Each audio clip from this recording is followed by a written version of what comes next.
지금까지 우리 세 분의 선교적 교회 전문가이신 교수님들의 강의를 들었는데요. 확실히 이제 교수님들이어서 어렵습니다. 그리고 그렇지만 굉장히 정리가 잘 되어 있고, 또 무엇보다도 오늘날 우리 교회가 고민해야 될 것들을 학자의 관점에서 이렇게 이야기해 주셔서 너무 감사한 것 같습니다. 짧은 시간이지만 제가 이제 강의 들으면서 성도들의 또 우리 참여자들의 좀 이해를 돕기 위해서 몇 가지 좀 질문을 좀 드리고 싶은데요. 먼저 좀 저희가 사전에 교수님들에게 좀 질문을 좀 요청드렸어요. 어떤 질문을 이 시간에 좀 드리면 좋겠는가. 우리 황병배 교수님께서 선교적 교회가 오늘 이 시대에 요청되는 이유가 뭔가, 왜 우리는 이 시대에 선교적 교회가 필요한가, 이런 어떻게 보면 우리가 계속 다루고 있는 가장 기본적인 질문을 하셨는데, 거기에 대해서 교수님 먼저 좀 이야기해 주시면 어떠실까요? 어제 그 패널들에서 말씀하셨을 것이라고 생각을 하는데, 이제 2000년도 초반에 한국의 선교적 교회에 대한 담론이 이제 시작이 됐습니다. 근데 그때 2000년 초반의 그 한국적 교회 상황을 보면, 아까 최 교수님께서 조금 언급을 하셨지만 한국 교회는 사실 전 세계 교회 역사에서도 기록될 만한 교회의 양적 성장을 과거에 이루었습니다. 한국 전쟁 이후에 전쟁의 폐허 속에서 정말 전 세계 교회가 부러워할 만한 그런 교회 성장을 이뤘는데, 문제는 1980년대까지 그렇게 급성장하던 교회가 90년대에 정체기를 맞게 되고, 그리고 2000년대에 들어서면서부터는 실제로 성장이 멈추고 줄어들기 시작했습니다. 그래서 2010년대 이렇게 보면은 그 양적인 성장이 줄어드는데 그 속도가 엄청나게 빠르고, 주요 6개 교단의 그 통계를 보면은 거의 130만 명, 150만 명 가까이가 양적으로 성장이 줄었습니다. 그리고 동시에 한국교회 신뢰도가 엄청나게 떨어졌습니다. 그래서 어떻게 보면은 예수는 좋은데 교회는 싫고, 또 교회는 나가기 싫어하는 그런 젊은 세대들이 이제 많이 일어나게 된 거죠. 이런 상황 속에서 선교적 교회가 한국 교회에 이렇게 소개가 됐는데, 저는 이것이 하나님의 큰 뜻이라고 믿습니다. 왜냐하면 우리 한국 교회가 2000년도에 급 성장하던 것이 멈추고 다시 쇠퇴하기 시작하면서 우리 가운데 일어난 하나의 마음은 부흥에 대한 열망이었습니다. 우리 다시 부흥하고 싶다. 다시 정말 과거의 큰 하나님의 영광을 드러내고 싶다. 이런 마음들이었는데, 그것이 과거의 교회 성장의 시대의 것으로 회귀하는 것이 아니라, 저는 하나님의 뜻이 정말로 너희가 부흥하기를 원한다면 교회가 되라, 교회가 되어야 한다라고 하는 하나님의 큰 뜻 아래서 오늘 이 시대에 선교적 교회에 대한 어떤 열망이 일어나고 그것이 확산이 되지 않았나, 그런 생각이 듭니다. 그래서 짧게 결론을 드리면, 이제 이것도 우리 이런 컨퍼런스도 교회 부흥에 대한 열망의 한 모양이거든요.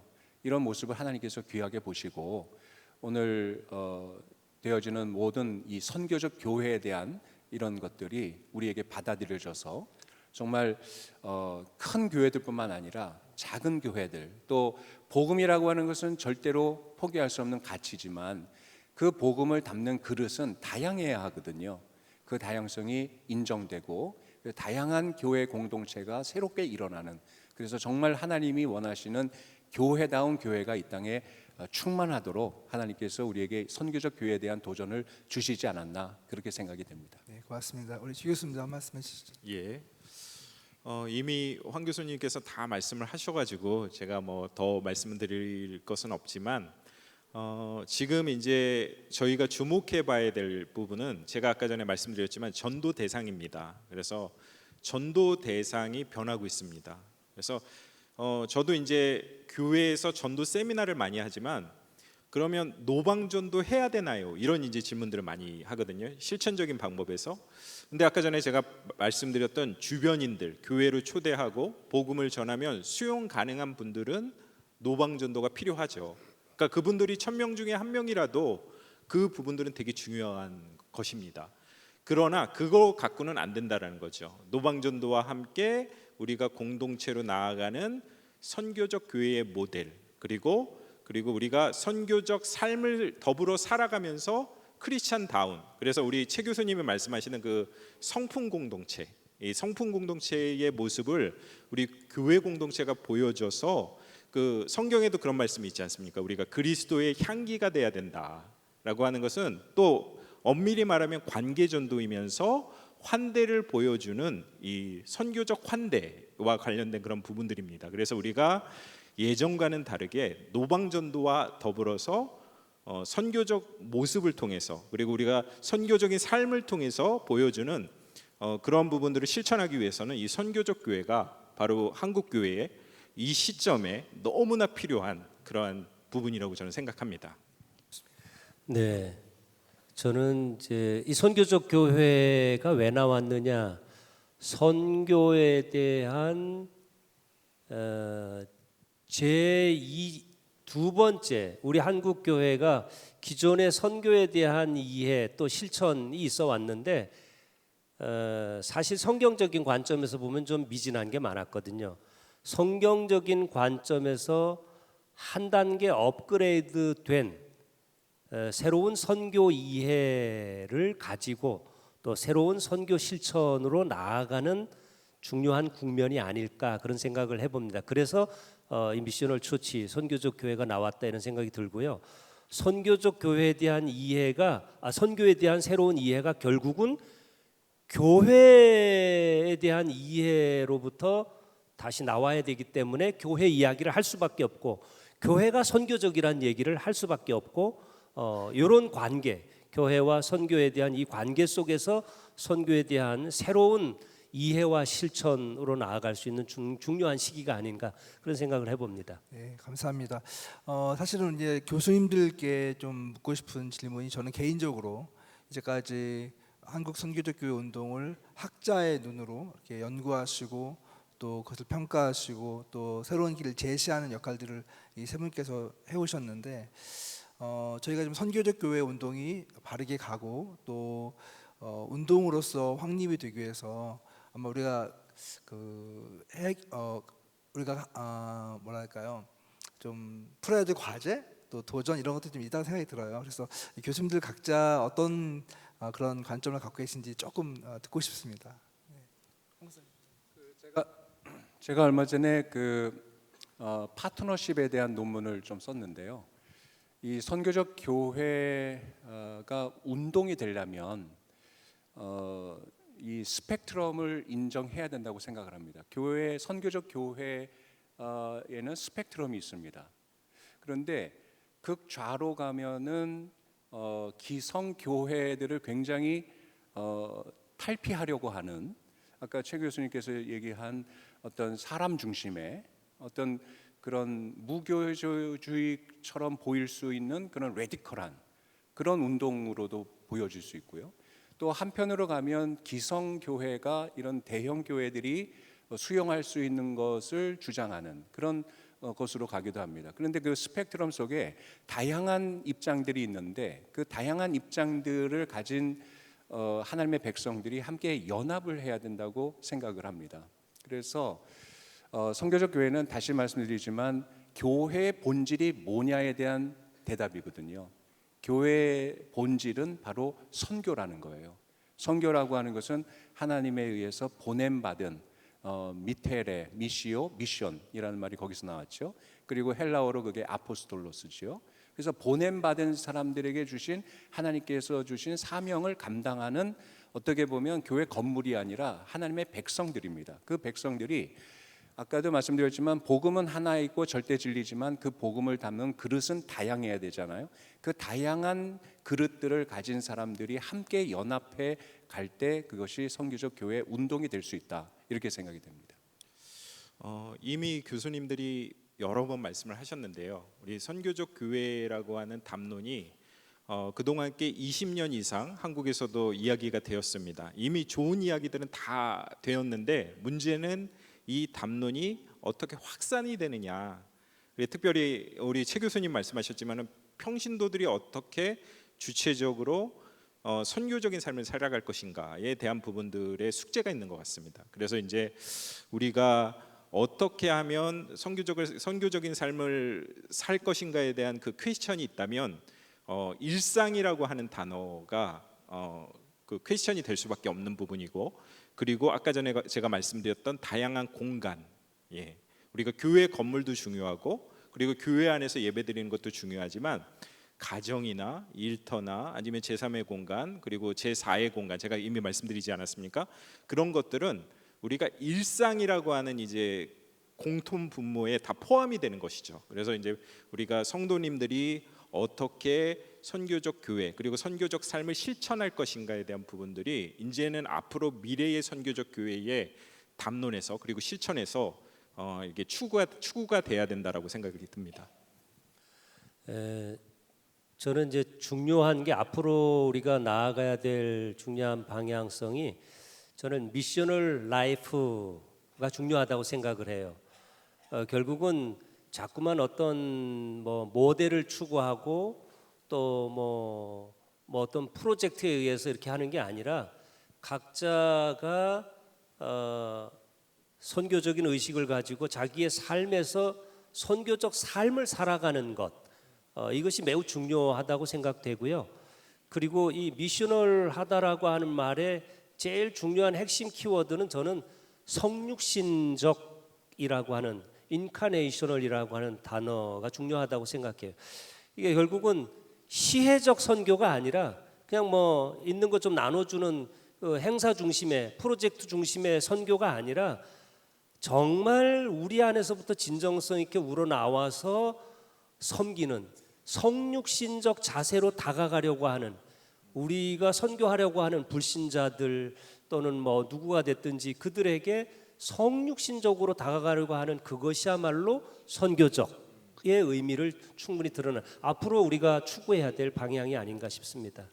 그 최 교수님이 중요한 말씀하신 것 같은데 그 선교적 삶이라는 거, 그거는 이제 제가 아까 말씀드린 대로 선교적 교회의 7가지 중요한 가치 중에 마지막이거든요.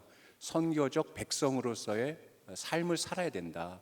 그런데 우리 한국 교회가 하나 놓치고 있는 것이 이신칭의라고 하는 믿음으로 구원받는다라고 하는 그것은 분명한데, 믿음으로 구원받은 사람이 어떻게 살아야 되느냐 하는 것은 상당히 많이 놓치고 있는 부분이에요. 그래서 선교적 교회는 바로 그 우리가 놓친 그 두 번째 부분, 삶이라는 거, 갈라디아서 5장 6절 말씀대로 사랑으로 역사하는 믿음, 그것을 가지고 살아가는 것을 추구하는 교회이기 때문에 오늘 우리에게 꼭 필요한 것이라고 생각하고 그것을 절대로 놓치면 안 되겠다, 이렇게 생각이 됩니다.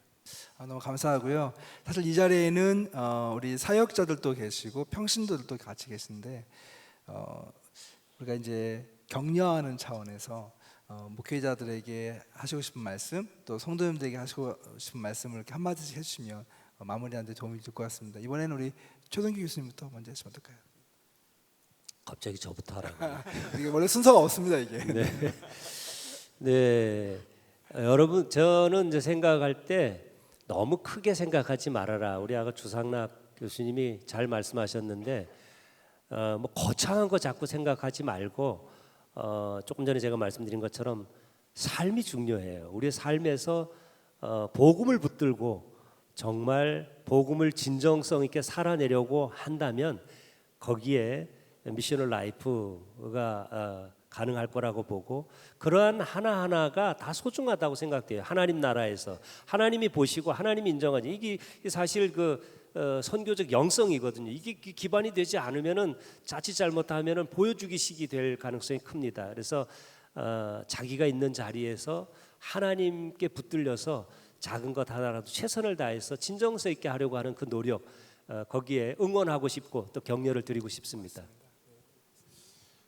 잘 아시겠지만은 유행을 추구할 필요는 없다. 그러면 우리가 어떻게 하나님이 원하시는 것이 무엇인가를 알기 위해서는 경청이 필요하다. 그래서 이제 제가 많이 이야기하는 것이 360도 경청입니다. 그래서 위쪽으로는 우리가 기도를 통해서 하나님이 우리 사역 가운데 어떠한 기름 부으심을 통해서 어떠한 소명을 통해서 원하시는가 하나님 앞에 우리가 여쭤봐야 되겠죠. 소통해야 되겠죠.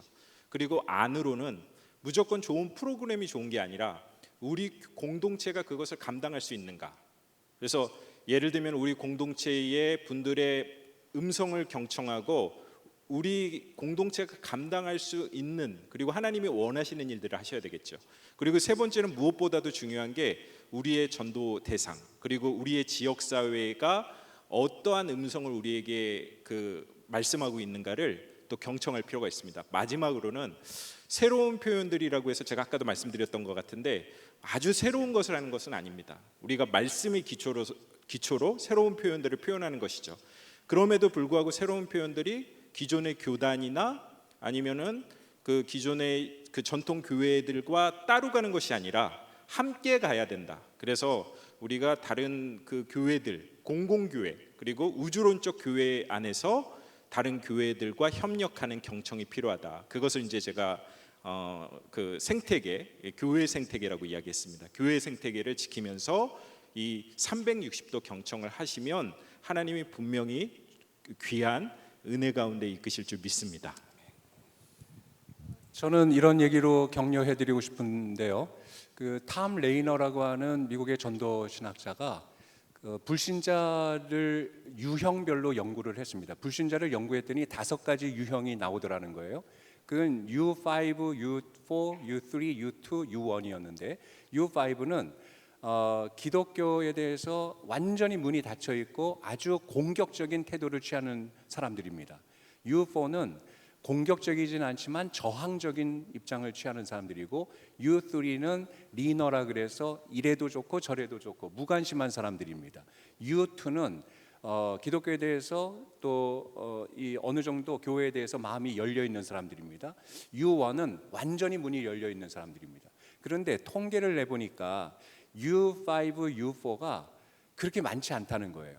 그래서 제가 그거는 서구 사회에서 연구를 했으니까 그렇게 나왔지. 그래서 제가 한국에 와서 그걸 똑같은 툴을 가지고 해봤어요. 그랬더니 놀라운 것은 우리 사회에서도요 불신자들 가운데 기독교에 대해서 무슨 욕을 하고 밤마다 인터넷으로 가이독교 그러면서 욕하는 사람들은요 전체 100% 가운데 많이 잡아야 30%입니다. U5, U4가. 그 얘기는 뭐죠? 반대로 얘기하면은 U4, U5가 아닌 사람들이 더 많다는 거예요. 우리는 그들에게 가야 합니다. 그런데 그렇다고 해서 U5, U4를 포기해야 되느냐? 그렇지 않아요. 여러분 전도를 해보면 아까도 얘기가 언뜻 나왔지만 연역적인 방법, 귀납적인 방법이 있습니다. U1과 U2는 이미 마음의 문이 열려 있기 때문에 주 예수를 믿으라 그리하면 너와 내 집에 구원을 얻으리라 이런 말 한마디로 예수를 영접하고 교회에 나올 수 있는 사람들이에요. 이런 사람들이 한 30% 됩니다. 그런데 U4, U5는 완전히 문이 닫혀 있었다 그랬잖아요. 이분들에게는 그러한 연역적인 선포가 먹히지 않을 때가 많아요. 그래서 관계 정도가 필요하고 우리에게 지혜가 필요한 겁니다. 선교적 교회는 다양한 양식을 가지고 있다 그랬잖아요. 그런데 복음은 하나인 것에 대해서는 본질에 대해서는 다 통일되어 있습니다. 그것은 손상되어서는 안 되는 절대 가치인 것을 인정합니다. 그런데 U4, U5에게는 그들에게 적합한 양식이 필요하다는 거예요. 때로는 친구가 되어주고 이야기를 들어주고 또 같이 취미 활동을 하고 관계를 여는 서서히 시간이 오래 걸리지만 관계 형성을 통해서 마지막에 정말 예수님이 계시구나 하는 것으로 인정될 때까지 시간이 필요하지만 그들에게는 그런 양식이 적합하다는 거예요. U1과 U2에게는 직접적인 전도 방법이 필요한 거죠. 이런 것처럼 선교적 교회의 다양한 양식을 통해서 오늘도 우리의 복음을 기다리는 하나님의 복음을 기다리는 더 많은 사람들에게 하나님께서 우리를 보내시려고 그들에게 가서 크리스찬 라이프를 살라고 오늘 이렇게 도전하시는 줄로 믿고 힘내시기 바랍니다. 네, 감사합니다. 네, 여러분 너무 짧은 시간이어서 사실은 우리 교수님들께서 그동안 연구하시고 또 집필하시고 또 책을 출판하시고 하셨던 이런 깊은 내용들을 다 다루지는 못했습니다. 그렇지만 이런 학문적인 고민과 성찰이 있기 때문에 실천가들이 또 잘못된 방향으로 가지 않고 또 어느 한 곳에 몰입되지 않고 균형을 잡아서 더 바른 길로 갈 수 있는 또한 지렛대 같은 그런 가이드라인을 또 제시하고 있는 분들이십니다. 여러분들도 앞으로 더 많이 공부도 하시고 또 같이 연구하시고 또 격려하시면서 말씀하신 것처럼 교회 공동체가 하나님이 원하시고 뜻하신 그런 사명의 공동체가 되고 그 안에서 살아가는 우리 성도 한 사람 한 사람이 미셔널 라이프를 살아갈 수 있는 간증이 넘치는 아름다운 그런 교회를 함께 만들어가고 또 하나님 나라의 사역의 주역이 되는 우리 모두가 됐으면 좋겠습니다. 감사합니다, 여러분.